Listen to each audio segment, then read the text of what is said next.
देखी भैया जमाना इतना तेजी से सुभाष भैया आगे बढ़ रहा बा गंगाधर भैया कि हमनी के कितनो कुछ कहूँ कम बा। एक जमाना ऊ रहल और एक जमाना ई हो। कौन जमाना हो? तुम्हारे मर्दा के लुगैया गजब समैया आइल बा।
गुरु जी अगली लाइन में कितना फरिया के लिखले बड़े।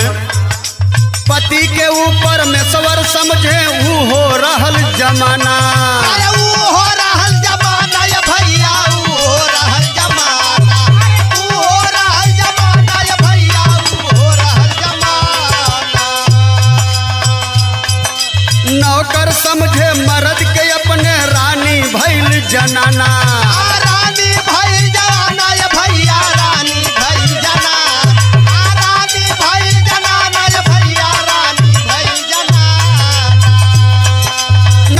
समझे मर्द के अपने रानी भइल जनाना। घर के खुद करे मलिकैया गजब समैया आइल बा।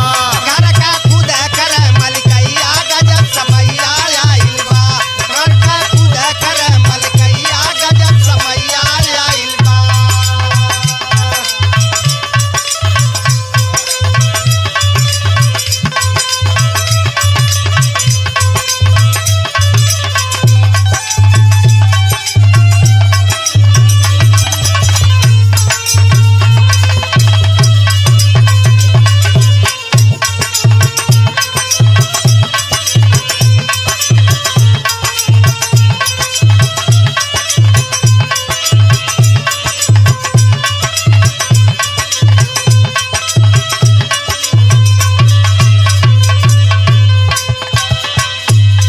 पहले के जमाना रहल एगो पूजा होए जौना के पूरा 24 घंटा निर्जला व्रत रख के चलनी में देख के मेहरारू गोड़ और धले। लेकिन अब एगो फैशन ढकोसला रह गइल बा हमरा बुझाला। काहे? करवा चौथ के पूजा कर साल में एक दिनवा। साल में एक दिनवा या भैया साल में एक दिनवा। साल में एक दिनवा या भैया साल में एक दिनवा। बाकी 364 दिन गरियावली भर मनवा। गरियावली भर मनवा या भैया गरियावली भर मनवा। गरियावली भर मनवा भैरवावली भर मनवा। बाकी 364 दिन गरियावली भर मनवा। खाना बना के ताना मारली हर जैया आइल बा। खाना बना के ताना मारली हर जैया आइल बा। खाना बना के ताना मारली हर जैया आइल बा।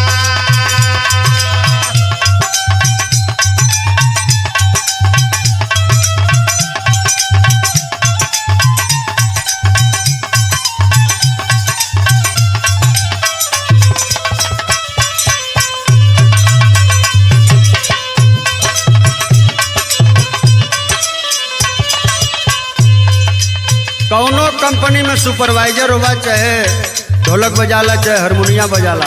अब हम गावत ही तो खूब डांट लेत हुआ गंगाधर भाई। लेकिन जब सजवा के पहुँचबा तब बाहरे केतनो होखे रुतबा केतनो मिले इज्जतिया।